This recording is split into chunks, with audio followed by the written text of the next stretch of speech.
Buenos días familia, qué bueno estar juntos. Les doy la bienvenida a todos ustedes. Espero que estén en casita ahí y también hayan adorado y cantado junto a nosotros. Y, y te invito a abrir la Biblia en 1 Corintios capítulo 10. ¿Ya? Vamos a orar antes de estudiar, y si tú eres una persona que nos acompaña por primera vez a esta transmisión, quiero darte la bienvenida y un poco contarte que en esta iglesia estudiamos la Biblia así, la estudiamos libro por libro, capítulo a capítulo, estudiamos la Escritura y queremos conocer a Jesucristo más, queremos profundizar nuestra relación con Él, y la Escritura tiene lo que nos menciona y nos muestra a Dios, lo que Él tiene para nosotros, lo que Él hizo por nosotros, su amor por nosotros, y por eso la estudiamos, ¿no? Porque queremos conocer ese amor, porque solamente conociendo el amor de Cristo nosotros podemos llegar a amarle y podemos profundizar una relación rica con Él. Así es que vamos a orar ya antes de estudiar este día. Padre, gracias por este tiempo, gracias por tu amor, gracias por tu misericordia, Señor. Tú eres bueno, tú eres bueno, tú eres un Dios de amor, también eres un Dios justo, y por eso confiamos en ti, confiamos en lo que haces, y nuestra vida está en tus manos, y son las mejores manos en las que puede estar. Oramos para que nuestro corazón, Señor, sea un corazón enseñable, blando ante ti, duro ante el mundo, pero blando ante ti. Que tú nos puedas enseñar esta mañana y que nuestro corazón esté sensible a tu voz. En el nombre de Jesús. Amén. Bueno, familia, esperamos que este sea uno de los últimos o el último domingo de transmisión así desde casa. Eh, Les pido que puedan estar orando porque el día de mañana, probablemente o durante la semana, se nos va a estar haciendo llegar la alternativa de un espacio para nuestras reuniones presenciales. Entonces hemos querido ampliar un poco el espacio para poder dar cabida a un poquito más de personas con esto de los aforos, así que te pido que estén orando también en casa por eso. Vamos entonces a lo nuestro, 1 Corintios capítulo 10, versículos 1 al 13. Vamos a leer los primeros 5 versículos, vamos a comenzar a estudiar, ¿ya? Dice lo siguiente, te voy a leer la Nueva Biblia de las Américas. Porque no quiero que ignoren, hermanos, que todos nuestros padres estuvieron bajo la nube y todos pasaron el mar. En Moisés todos fueron bautizados en la nube y en el mar. Todos comieron el mismo alimento espiritual y todos bebieron la misma bebida espiritual, porque bebían de una roca espiritual que los seguía. La roca era Cristo. Sin embargo, Dios no se agradó de la mayor parte de ellos y por eso quedaron tendidos en el desierto. Pablo está respondiendo, familia, a preguntas puntuales. Recuerden ustedes las secciones de Corintios cuando hicimos la introducción. Desde el capítulo 7 ha estado respondiendo a algunas dudas de la iglesia de Corinto, de los hermanos de ahí, respecto a la carta anterior que Pablo había enviado, y que ellos tuvieron ciertas dudas respecto a situaciones puntuales. Una de esas dudas es la que hemos estado viendo estos últimos domingos, y es respecto al asistir y al participar de la cena, de la ceremonia de los ídolos en Corinto. Acuérdense ustedes que era una ciudad súper hiperidólatra, en donde se adoraba a la diosa sea como la diosa del amor, ¿verdad? Esas ceremonias incluían muchas cosas, y entre esas cosas, bueno, sexualidad, y había también un tema ahí de una cena que ellos hacían, una comida, ¿ya? En que la carne y los animales que sacrificaban a esos ídolos eran puestos ahí en la cena. Entonces, muchos cristianos de esta iglesia iban a esa ceremonia y ellos decían, bueno, nosotros tenemos y sabemos que un ídolo no es nada, y eso está bien, un ídolo no es nada en este mundo, los ídolos los hacemos nosotros, pero no son nada y no nos van a llevar a ninguna parte, ¿ya? Pero Ellos iban entonces con eso y se sentaban a comer y no tenían problemas, pero habían hermanos nuevos en la fe que viendo esas cosas se debilitaba su fe, ellos sufrían con eso. Entonces, Pablo ha estado llevándonos a que, a que en verdad somos libres y que cada cristiano tiene sus libertades. Sin embargo, la libertad tiene un tope y ese tope es la consideración de nuestros hermanos nuevos, el tropiezo de nuestro hermano nuevo o débil en la fe. Por lo tanto, nuestras libertades llegan hasta un cierto límite. Y ese límite es que no dañar la fe de mi hermano, débil o nuevo. Y en el capítulo 9, en el anterior, Pablo se pone él mismo como ejemplo de esto. Ya es interesante porque Pablo no enseña nada que él primero no haya aprendido y haya practicado en su vida cristiana, en su caminar con Cristo. Pablo nos dice, bueno, yo soy un apóstol con derechos, y sin duda Pablo tenía muchos derechos como apóstol, pero nos ha enseñado de que él ha renunciado a esos derechos, teniéndolos, derecho a tener esposa, derecho a comer, derecho a beber, derecho a tomar de las ofrendas de la iglesia y vivir de ellas. Muchos derechos que Pablo ha dicho, yo no he querido tomar esos derechos por poner la causa del Señor, a la iglesia de Jesucristo y a las personas para que vengan a Jesucristo sin ningún impedimento. Pablo no quería ser quien impidiera que los hermanos pudieran venir a Jesucristo. Entonces Pablo finalmente en el capítulo 9 terminó dándonos el ejemplo de alguien que está corriendo una carrera para ganar esa carrera. No quería ser descalificado Pablo y llegar al tribunal de Cristo, porque acuérdate que todos vamos a llegar al tribunal de Cristo, los cristianos, los que hemos conocido a Jesucristo, todos vamos a llegar al tribunal de Cristo. ¿Y qué vamos a hacer ahí? Pablo dice, yo quiero recibir mi premio. Yo no quiero ser avergonzado, yo quiero recibir mi premio. Y él dice, para eso yo he puesto mi vida como esclavo, como siervo de la iglesia, como siervo de todos.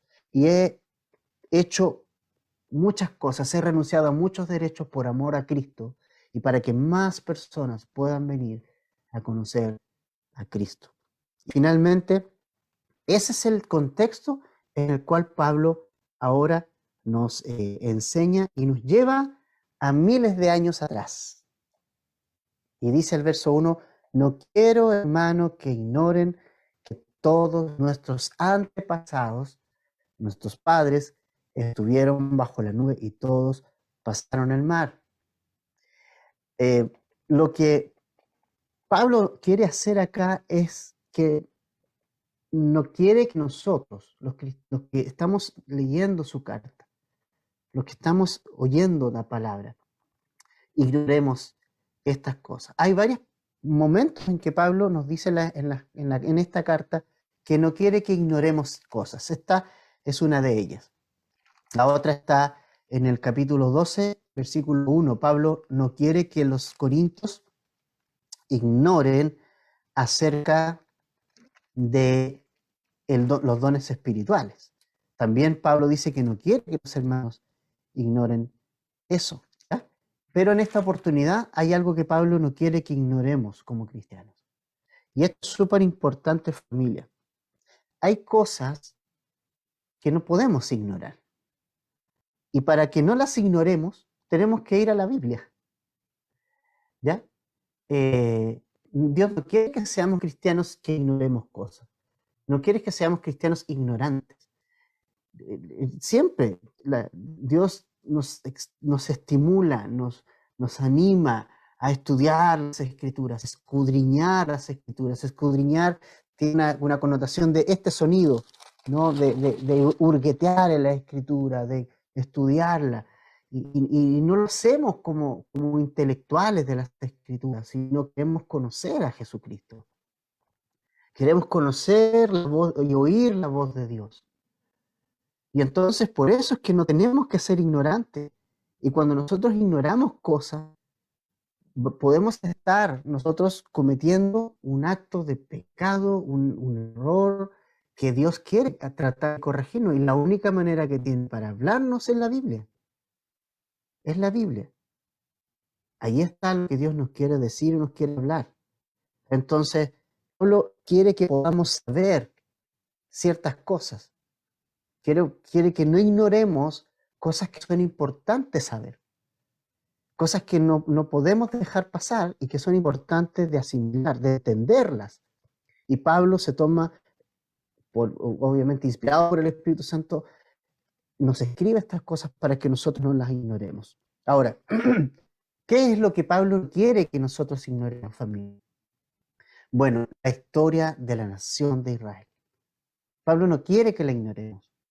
Y está ahí. La historia de Israel está en todo el Antiguo Testamento. Por lo tanto, lo que Pablo nos está diciendo, no ignoren lo que el Antiguo Testamento tiene para enseñarles a ustedes. Y esto es súper importante. Cuando recién me entregué a Cristo, en la primera iglesia que estuve, me hacían ver el Antiguo Testamento como si fuera un libro prohibido, como que prácticamente no vale. Y resulta que Jesucristo basó toda su enseñanza en el Antiguo Testamento. Cuando se le apareció a los discípulos de Maús, ¿se acuerdan ustedes? ¿Qué les abrió? Les abrió las Escrituras, les abrió el Antiguo Testamento, y en el Antiguo Testamento les mostró todo lo que hablaba el Antiguo Testamento de Jesucristo. Entonces, lo que Pablo está diciendo acá, no ignoren lo que está escrito en el Antiguo Testamento, es la Biblia. No ignoren lo que Dios tiene que hablarles por medio de ese libro, del Antiguo Testamento. No ignoren la historia de Israel en específico, que nos va a enseñar un montón de cosas, ¿no? ¿Y qué nos enseña la Biblia? ¿Qué nos enseña el Antiguo Testamento? ¿Qué Pablo nos dice respecto a Israel? ¿Qué cosas pasaron con ellos? Bueno, lo primero que dice ahí, que todos estuvieron bajo la nube y todos pasaron el mar. Y esto es muy interesante, lo que nosotros vemos aquí. Lo primero que nos dice, ¿verdad?, es que Israel salió de la esclavitud, salió de Egipto con mano poderosa y fueron sacados de ahí. ¿Ya? Dios sacó a Israel de Egipto con mano poderosa. O sea, los israelitas y los egipcios también tuvieron el privilegio de ver la obra de Dios. O sea, todo lo que pasó, todas las plagas ahí en Egipto y todo lo que ocurrió con la muerte del primogénito y todo lo que ocurrió, o sea, claramente mostraban que Dios estaba ahí, que había un plan de Dios detrás. Aquí ni Moisés, ni Israel, ni nadie hizo nada por salir. O sea, si hay alguien que hizo algo para que Israel saliera, fue Dios. Él lo hizo porque era su plan. El salir de Egipto nunca fue plan de Israel. O sea, ellos no lo pensaban, algunos lo creían, sí, porque estaba escrito, ¿no? Eso, los que estaban ahí confiando en las escrituras. Ellos sí esperaban en ese momento, pero muchos no. Pero Dios fue quien los sacó de Egipto. Dios con mano poderosa. Y ellos tuvieron ese privilegio y Dios los sacó de allí. Y fíjate que cuando Él los sacó de allí, dice Éxodo capítulo 13, versos 21 y 22, dice lo siguiente. Éxodo capítulo 13, versos 21 y 22. Dice, el Señor iba delante de ellos de día en una columna de nube para guiarlos por el camino, y de noche en una columna de fuego para alumbrarlos, a fin de que anduvieran de día y de noche. No quitó delante del pueblo la columna de nube de día, ni la columna de fuego de noche. Mira qué emocionante. O sea, Pablo nos dice ahora, en estos momentos, mira, cristianos, familia, iglesia, mire lo que pasó con Israel. Lo primero que pasó con Israel es que Dios sacó de la esclavitud y lo sacó y lo guió. Él quiso ser su guía, ¿ya? Él los sacó y dijo, yo los voy a guiar ahora.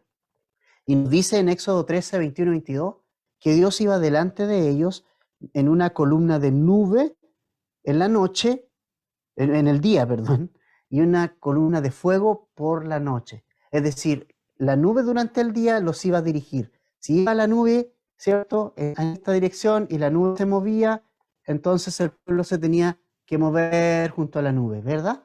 En la noche había una columna de fuego, iba la columna de fuego y el pueblo se movía con la columna de fuego, y donde la columna de fuego o la nube paraba, ellos tenían que parar.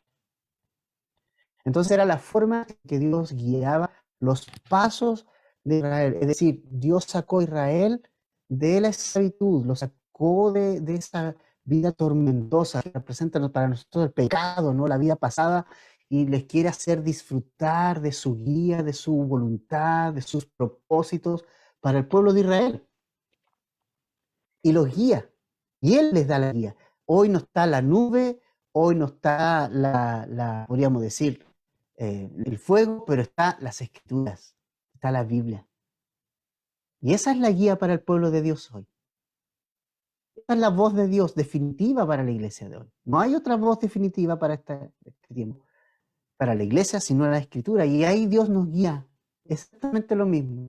Pero en la antigüedad lo guió por medio de esta columna de fuego y esta nube durante el día.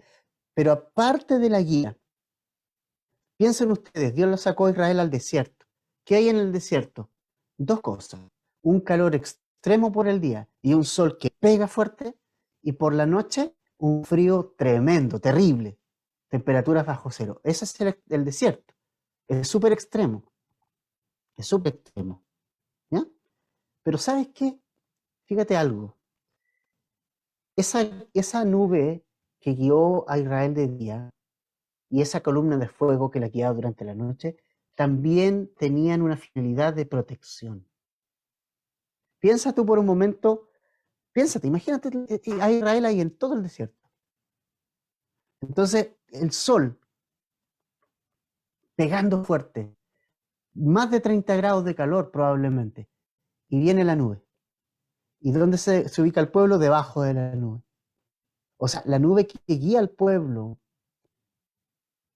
ya en el día, también es la nube que lo protege, que lo guarda, que le da sombra, que le da protección.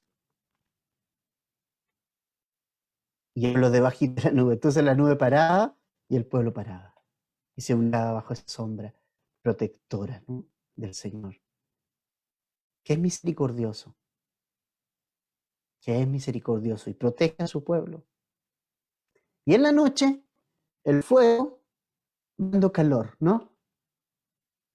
El pueblo necesitaba calor, y ahí estaba la columna de fuego aportando la guía, pero también la protección. Es decir, familia, cuando yo voy a la Biblia, cuando yo voy a las Escrituras, yo la tomo y obviamente a ella Dios me va a guiar. Y el creer la Escritura es una protección, escudo hacia mi vida, hacia mi corazón. El creer la Escritura es creer lo que Dios me dice, me va a guiar y me va a proteger de tantas cosas que andan circulando alrededor, que son mentiras. Es el escudo que me va a proteger también mi vida como cristiano y que va a fortalecer mi corazón. Entonces, eso es lo primero que Pablo no quiere que nosotros ignoremos. Que el Señor guió, que el Señor sacó a Israel de Egipto, que el Señor los guió por el camino de día y de noche y que nunca faltó esa guía. Siempre estaba la nube ahí, siempre estaba la columna de fuego ahí, hasta que llegaron a la tierra prometida. Entonces, tú dices, wow, qué emocionante, qué tremendo. Sí, es tremendo, tremendo lo que Dios hizo con Israel. Segundo, que todos en Moisés fueron bautizados en la nube y el mar, ¿no? Ahí tenemos nosotros estos dos, todo Israel. Y eso, grábese la palabra todos, aparece en varias partes. Todos, todos salieron, todos pasaron el mar, ¿ya? Todos, acuérdate, el mar, ¿no? La pared de aquí, la pared de acá.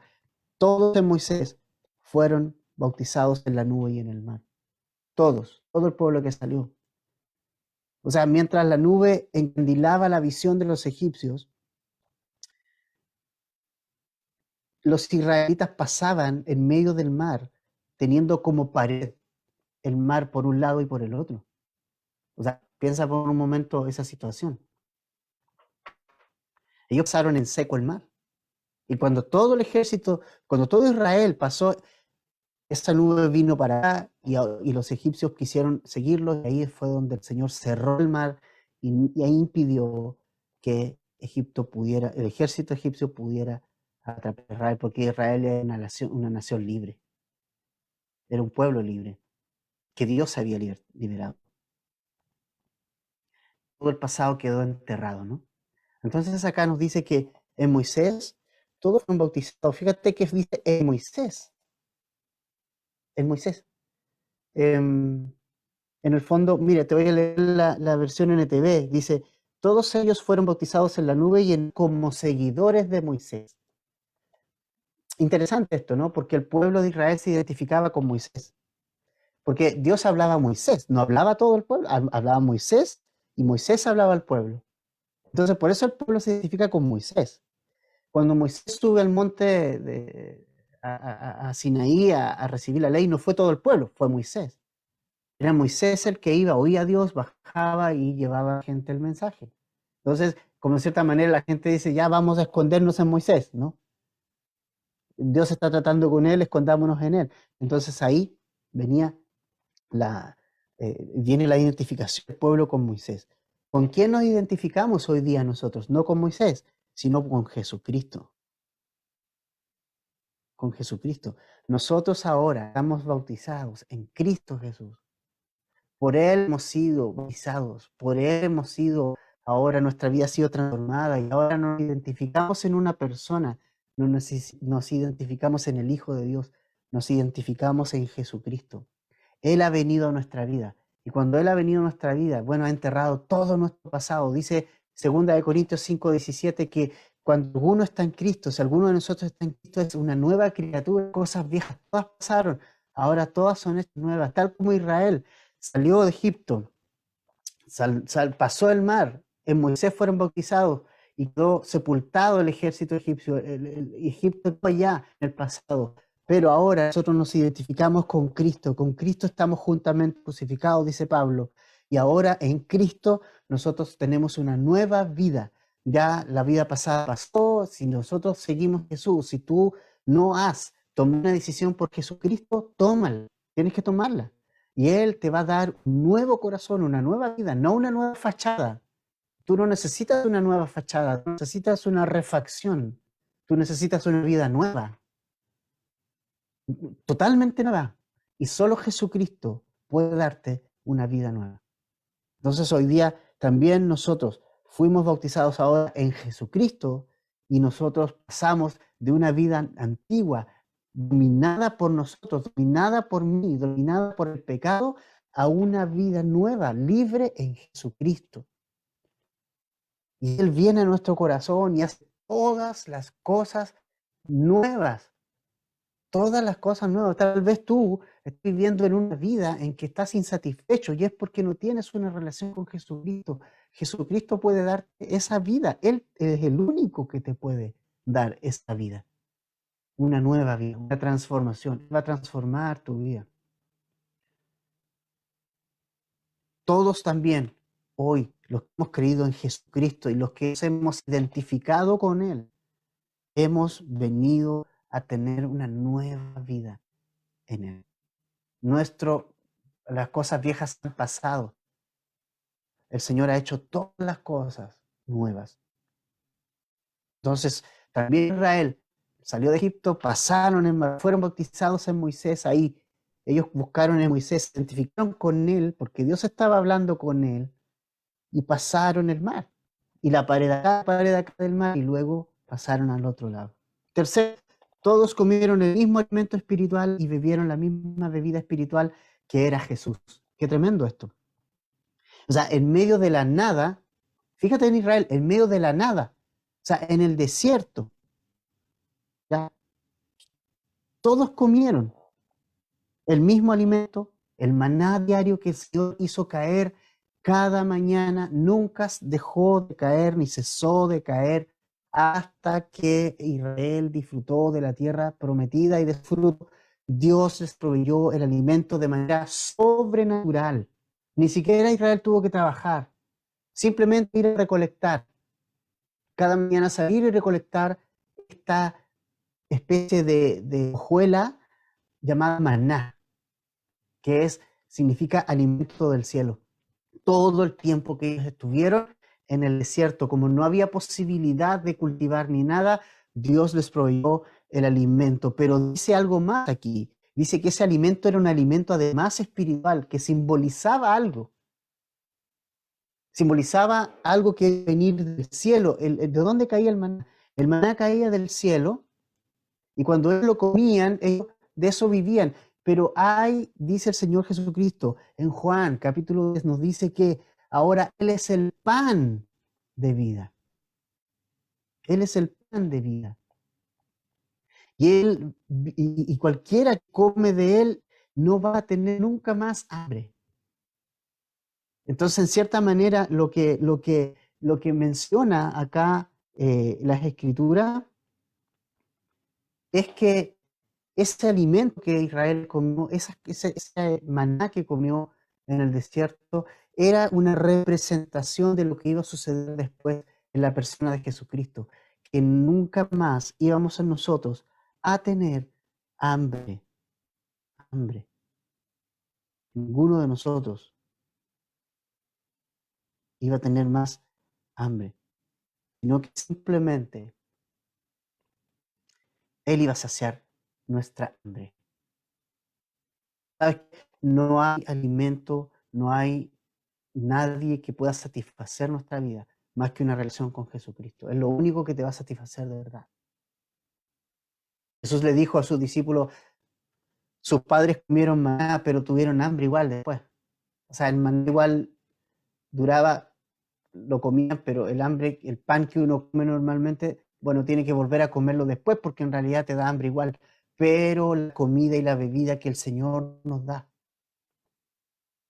es lo único que puede satisfacer nuestra vida. Es lo único que puede satisfacer tu vida. Si tu vida no está satisfecha, ¿sabes qué? Es porque no la has puesto, no te has entregado, no has entregado tu vida a Jesucristo. Si no hay satisfacción en ti, hay satisfacciones temporales, pero Jesucristo es el único que puede saciar tu hambre y tu sed de verdad. Entonces, comieron el alimento espiritual, bebieron la misma bebida espiritual que era Jesucristo, ¿no? Bebieron de la agua de la roca. Jesucristo era la roca que les dio esta agua a beber. También Jesús dijo a la gente, dice, si alguno tiene hambre, tiene sed, bien, venga a mí y beba, yo le voy a dar agua viva. Es el llamado de Jesucristo, el agua viva que viene a nuestra vida. Entonces, bueno, todas estas cosas, tuvo el privilegio Israel de verlas, de experimentarlas, de vivirlas. O sea, ellos vivieron en carne propia, pasar el mar, teniendo el mar una pared aquí, otra pared de acá. Lo vieron. Vieron las plagas en Egipto. Lo vieron. No podían decir que Dios no hizo nada. No, Dios hizo todo. Vieron la provisión sobrenatural de nada cada día caer del cielo. Lo vieron, lo experimentaron. Vieron cómo de la roca, de una roca, sale agua y brota una agua para beber. Lo vieron en medio del desierto, en medio de la nada. Y ese es nuestro Dios. Este mundo es el desierto, este mundo no puede darte nada, pero Cristo te da el agua viva, estimado, estimada. Dios te da esa agua que tú puedes beber y puedes satisfacer tu vida. ¿Ya? Ahora, bueno, todas esas cosas, dice Pablo, yo no quiero que las ignoren. No quiero que ignoren lo que pasó con ellos. Ahora, el punto es, ¿cómo reaccionó Israel ante todo lo que vivió, ante todas esas bendiciones? ¿Cómo reaccionó? Versículo 5 de 1 Corintios 10. Sin embargo, Dios no se agradó de la mayor parte de ellos. Por eso quedaron tendidos en el desierto. ¿Qué pasó? ¿Qué pasó con este pueblo? Y este es el ejemplo que Pablo nos quiere dejar, quiere que veamos. Esto es lo que Pablo no quiere que ignoremos. que pese a que Israel dio todas esas bendiciones, salió de la esclavitud con mano poderosa, no tuvieron que simplemente obedecer lo que Dios decía, nada más, solamente obedecer lo que Dios decía. En la Pascua tenían que matar el cordero, ¿te acuerdas? Untarlo en la puerta, limpiar la puerta, a cenar todo. Había que hacer lo que Dios decía que había que hacer, lo que Dios dijo que había que hacer. Y todo, era esperar. Y Dios lo sacó. Vieron el Mar Rojo abrirse, cuando ya estaban alegando. Lo vieron abrirse. Pasaron en el mar la pared de aquí, la pared de acá, de las olas ahí, sostenidas por el poder de Dios. Vieron cómo Dios les proveyó de maná en el desierto cada mañana. Vieron cómo de la roca brotó agua para darles de beber. Y un montón de cosas más. Pero ¿qué pasó cuál fue la reacción del pueblo? Dios no se agradó de ninguno de ellos. Acá, la verdad, debo decir que Pablo fue demasiado generoso con lo que escribió. Porque dice que Dios no se agradó de la mayor parte de ellos. La verdad, no se agradó de nadie. Si tú ves la historia, solo 2 personas de la gran multitud de Israel, solo 2, Dios se agradó de ellos. ¿Qué fueron esos 2? Josué y Caleb. 2 de ese millón y tanto de personas que salió de Egipto. Por lo tanto, fue bastante generoso Pablo al escribir de los muchos. La verdad, de nadie se agradó Dios, excepto de 2 hombres. Esto, ¿sabes qué me hace pensar? Si yo estoy agradando a Dios. Ponte a pensar un poco en eso. ¿De qué se agrada a Dios? Yo pensaba en esto, leía, estudiaba esto, decía, ¿de qué se agrada a Dios? Vamos a irlo viendo. Y te voy a decir de qué se agrada a Dios. ¿Qué es lo que agrada a Dios? ¿Cómo agradarlo? Porque Dios no se agradó de esta gente. ¿No? ¿De qué se agrada a Dios entonces? Bueno, en Números capítulo 13, anótalo, no te lo voy a leer. Puedes leerlo a la tarde, puedes leerlo en un rato más. En Números capítulo 13, Dios dijo a Israel, Dios eligió de cada tribu, o sea, eligió 12 personas que vayan a Canaán, estaban cerca, que pasaran a la tierra de Canaán y que fueran a espiar un poquito la tierra, ¿no? A ver cómo es toda la cosa. Y enviaron estas 12 personas para allá. Entonces, estas 2 personas van y vuelven y llegan con un informe. ¿Ya? 10 de los enviados que representaban a la casi totalidad de las personas, casi todas las personas tomaron partido por ello, trajeron un informe negativo. ¿Cuál era el informe? La tierra es rica, la tierra es buena, hasta ahí todo bien, fluye leche y miel, es maravilloso, pero hay gigantes en la tierra, ¿ya? Y toda la gente empezó a decir, pero ¿para qué vimos acá? Vamos a morir, son grandes, no vamos a poder con ellos, y empezó a dudar de todo. Pero Josué y Caleb, mira la diferencia. Números, capítulo 14, versículos 6 al 9. Ahí vas a ver cuál es la diferencia y vas a ver por qué Dios se agrada de 2 y no de todos los demás. Números 14, 6 al 9. 2 de los hombres que exploraron la tierra, Josué, hijo de Nun, y Caleb, hijo de Jefone, mira lo que hicieron, se rasgaron la ropa y dijeron a todo el pueblo de Israel, la tierra que atravesamos y exploramos es maravillosa. Si el Señor se agrada de nosotros, Él nos llevará a salvo a esa tierra y nos la entregará. Es una tierra fértil donde fluyen la leche y la miel. No se rebelen contra el Señor y no teman al pueblo de esa tierra. Y aquí está la clave. No se rebelen contra el Señor y no teman al pueblo de esa tierra. Para nosotros son como presa indefensa. Ellos no tienen protección, pero el Señor está con nosotros. No les tengan miedo. ¡Pum! Esto es un disparo a mi cabeza, una bomba a mi cabeza. ¿Cómo agrado a Dios? De una manera, confiando en Él,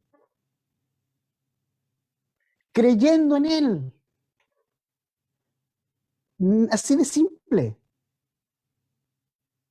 Todos los demás, los religiosos, ¿no? Que les voy a dar esto, que le voy a dar el diezmo, que le voy a dar. Tú cree a Dios. Cree su palabra, tómala y créela.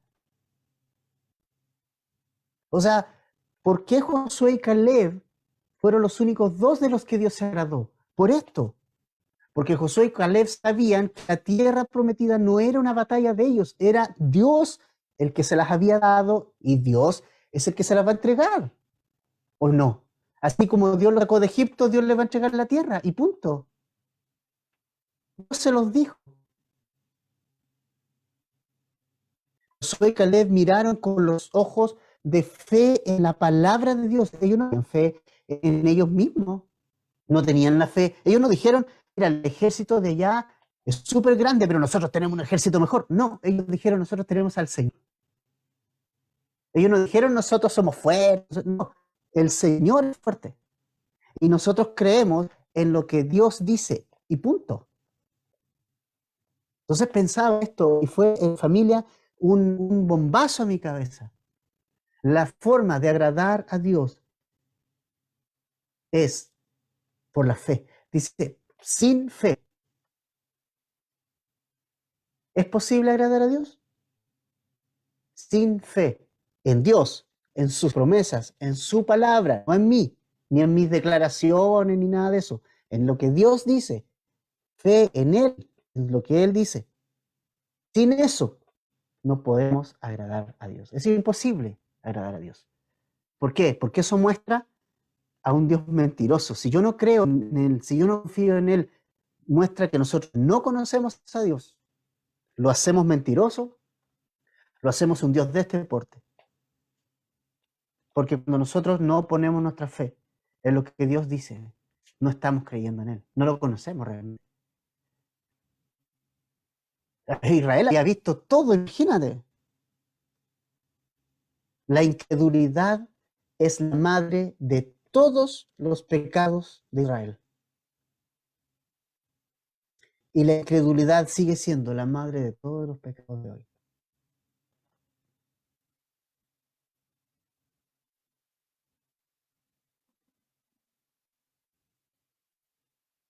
Ahora, ¿por qué Dios quiso registrar esos hechos en su palabra? Pablo dice por dos razones. Como ejemplo para nosotros, para que nosotros tomáramos ejemplo de él, y como enseñanza para nosotros. ¿Ya? Vamos al verso 10 de 1 Corintios 10. Dice, estas cosas sucedieron como ejemplo para nosotros, a fin de que no codiciemos lo malo como ellos lo codiciaron. No sean pues idólatras como fueron algunos de ellos. Según está escrito, el pueblo se sentó a comer y a beber y se levantó a jugar. Ni forniquemos como algunos de ellos fornicaron, y en un día cayeron 23.000. Ni provoquemos al Señor como algunos de ellos lo provocaron y fueron destruidos por las serpientes. Ni murmuren como algunos de ellos murmuraron y fueron destruidos por el destructor. O sea, Pablo dice, hey, iglesia, miren el ejemplo, mírenlo, tómenlo como ejemplo. ¿Qué pasó? ¿Qué pasó con ellos? Que el pueblo de Israel, que Dios no se agradó de ellos, que ellos no siguieron al Señor, no siguieron a Dios, con todas las evidencias que tenían, con todo lo que Dios hizo por ellos. Ellos se fueron tras sus propios deseos. Ellos codiciaron lo malo. Ellos tuvieron ídolos. ellos fornicaron, ellos murmuraron. Y todo eso tiene la raíz en una sola cosa, nunca creyeron.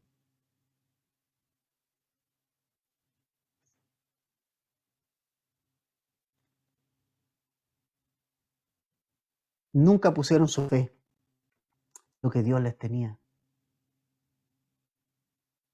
Nunca esperaron lo que Dios tenía para ellos. ¿Sabes? El desierto mostró el corazón de Israel. Y te digo algo, el desierto muestra el corazón tuyo y mío. ¿Dónde está? Cuando todo está calmo, cuando todo está buena onda, qué rico, todo, tengo buena pega, tengo todo bien, familia, todo bien, ahí es fácil mostrar una apariencia de piedad. Pero el desierto llega,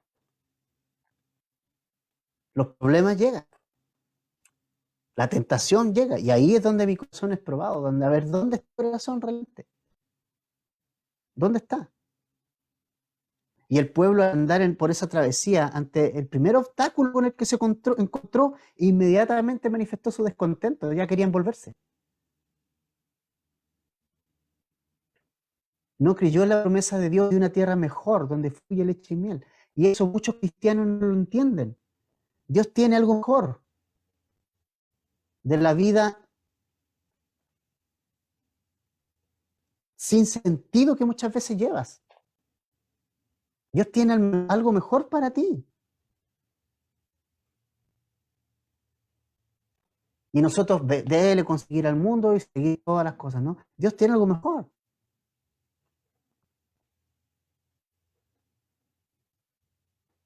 No se conformaron con lo que Dios les dio.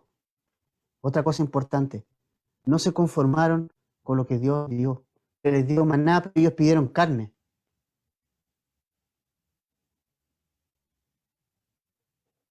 Dios les dio comida, pero ellos prefirieron comer carne. Y Dios les dio carne.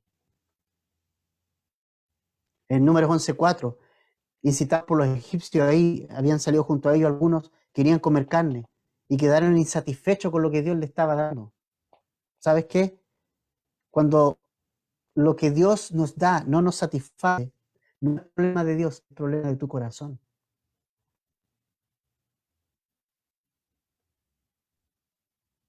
Esto me invita a tomar el ejemplo, decir, a ver, estoy agradecido de Dios por lo que me da. ¿Es suficiente lo que Dios me da? ¿Es suficiente su provisión? ¿Es suficiente o estoy satisfecho o codicioso como Israel, no? No, hay comida, pero yo quiero otra cosa. Nunca satisfecho con lo que Dios le dio.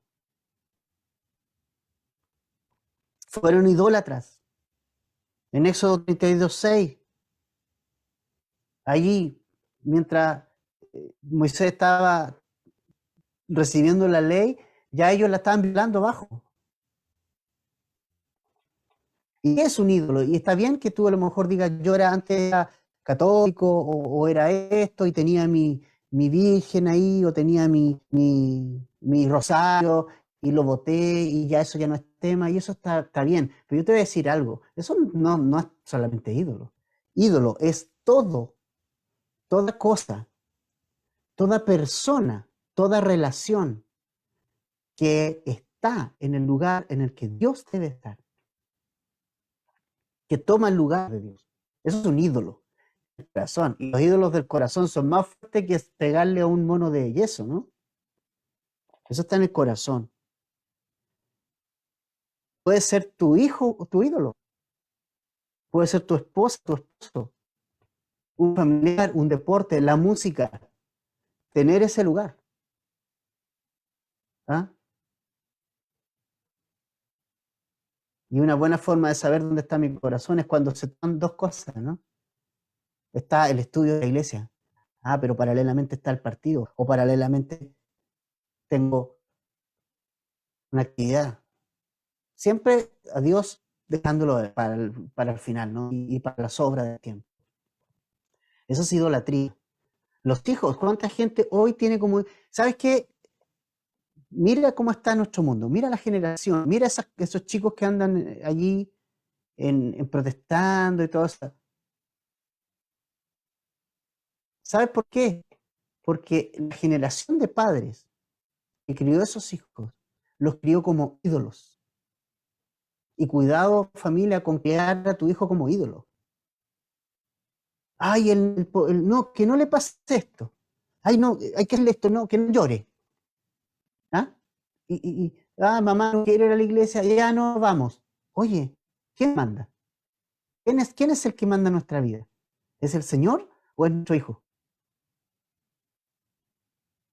No, mamá es fome. ¿Te fijas cómo esta generación de padres se doblega ante un hijo? Eso es un ídolo. Tu hijo no puede mandar tu vida, no puede él ser el que, por él, tú te determine qué tú vas a hacer.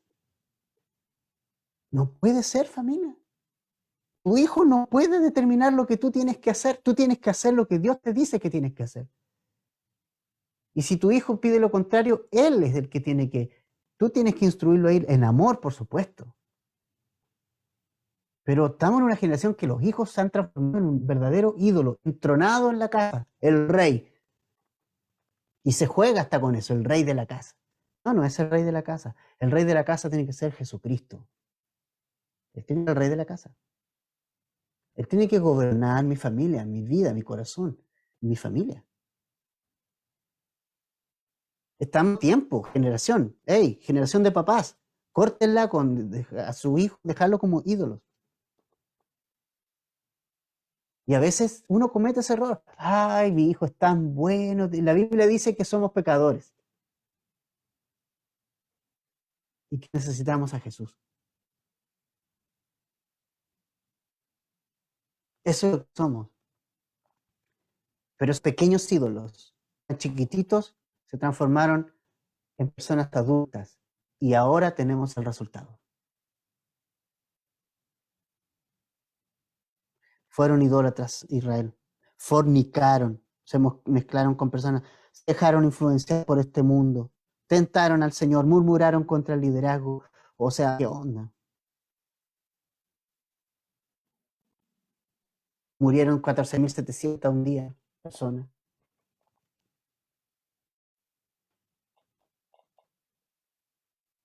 ¿Ya? Versos 11 al 13 dice, estas cosas le sucedieron como ejemplo, ¿verdad? Y fueron escritas como enseñanza para nosotros, hermanos. Para quienes ha llegado el fin de los siglos, o sea, para nosotros. Por tanto, el que cree que está firme, tenga cuidado, no sea que caiga. No les ha sobrevenido ninguna tentación que no sea común a los hombres. Fiel es Dios, que no permitirá que ustedes sean tentados más allá de lo que pueden soportar, sino que con la tentación proveerá también la vía de escape, a fin de que puedan resistirla. Los del discipulado 1 ya se lo saben esto de memoria. Fíjate, el desierto fue un lugar lleno de obstáculos, sin duda, pero fue el lugar donde Dios estaba y a Israel lo desechó. Dios estuvo, Dios está con ellos. Dios les alimentó, Dios les dio agua, Dios les dio protección, Dios les dio tantos cuidados. Pero el primer obstáculo, Israel quería dejarla toda ahí, tirar ahí. Y el Señor aquí nos dice, entonces, cuidado, en este caminar tenemos que ver cómo estamos caminando. Y tenemos que ver nuestros pasos, cómo estamos caminando. Ahora, siempre, siempre, ante la tentación hay un escape. Nunca es una trampa. Siempre hay un escape. Siempre, siempre. Pero Israel no quiso escapar. Y por eso quedaron todos tendidos en el desierto. Solo 2 hombres de la generación que salió de Egipto entró en la tierra prometida. ¿Puedes creerlo? 2 de millones entraron en la tierra prometida. Muchos salieron, no todos llegaron. Ahora, Pablo nos dice que estas cosas quedaron como ejemplo y enseñanza para nosotros. Entonces yo me pregunté, ¿qué cosas aprendí yo con esta historia? Se los voy a compartir. Número 1, que no importa cuánto tiempo llevo caminando y viendo las cosas que Dios hace, si mi decisión ha sido seguir mi propio camino y no al Señor.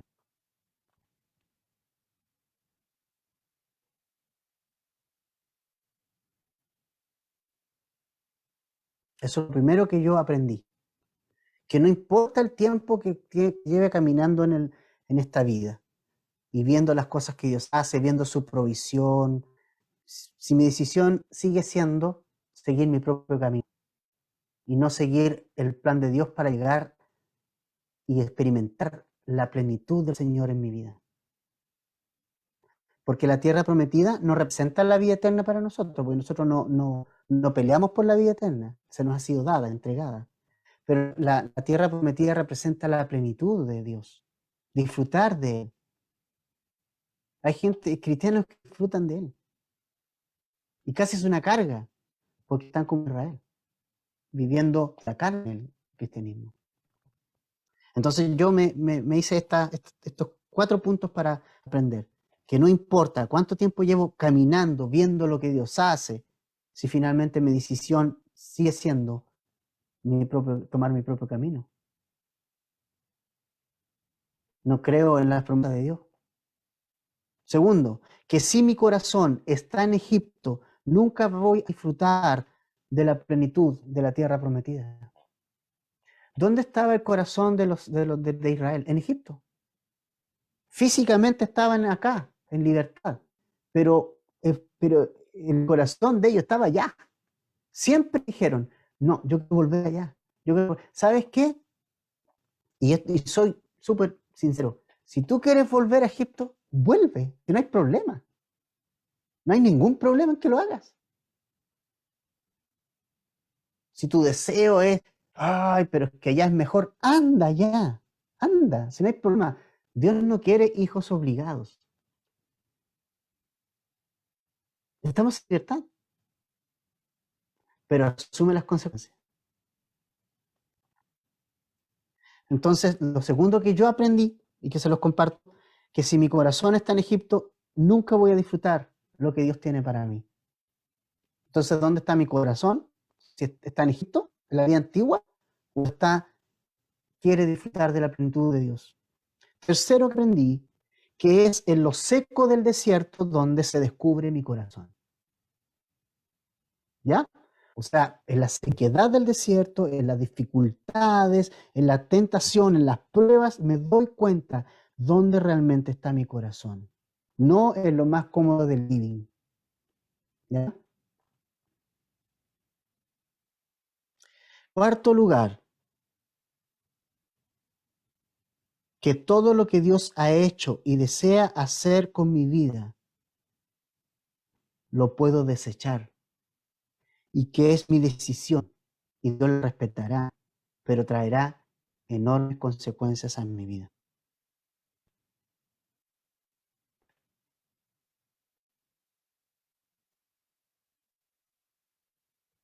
Entonces, familia, ¿somos del grupo que vamos a entrar queremos disfrutar de la tierra prometida o seremos del grupo que nos vamos a quedar tendidos en el desierto? De nada le sirvió a Israel salir de la esclavitud, pasar el Mar Rojo, ver los milagros del desierto. De nada les sirvió a este grupo de personas si quedaron tendidos en el desierto. No disfrutaron de nada. Entonces, podemos decir, oh, Jesús me ha dado vida, ok, Jesús me ha provisto de todo, ya está bien, Jesús me sanó, Jesús hizo esto, Jesús lo otro, sí, ok, pero ¿vas a morir en el desierto o vas a tomar de la leche que fluye, la tierra que fluye leche y miel? ¿Qué onda? ¿No?